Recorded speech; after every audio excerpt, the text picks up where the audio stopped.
AITAH for self-pleasuring after my husband said not to. I, 23F, am not one who has a very high South*X drive at all. My husband on the other hand, 25M, has always had a very high one.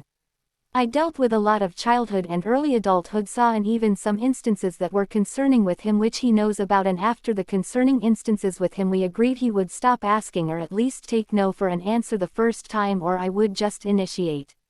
Well, a week into doing this I wasn't in the mood to be intimate due to me and him fighting, but I wanted to self-pleasure myself.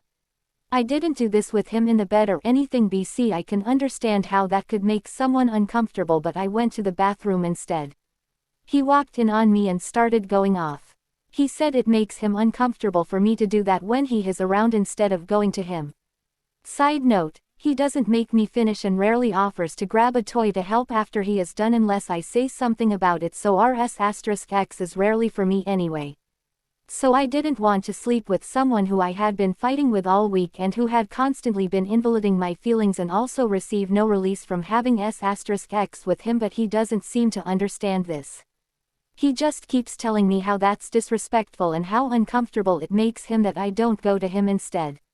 AITAH. More context. He was a virgin when I met him, so I didn't expect much right away obviously, but I have sat down and had conversations about him learning how to please me, and he'll try for a bit and then just say, well, I can't do it obviously, and stop. He only helps me finish with toys if I ask, and then he kinda seems like it's a chore. It's rare for him to ever actually try to make me finish regardless if I initiate it or not. I understand it was more than just the finish line, which is why I ignored the problem for so long.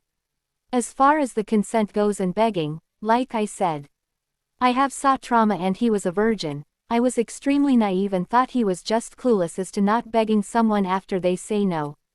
The issue got better before we got engaged, that's why I said yes. And then after we got married it all went back to him begging and saying, he needs physical touch, so I then tried other types of physical touch, but that wasn't enough. And for the few that have said things about how he probably feels rejected. Even through all of this he was never getting laid less than a few times a week.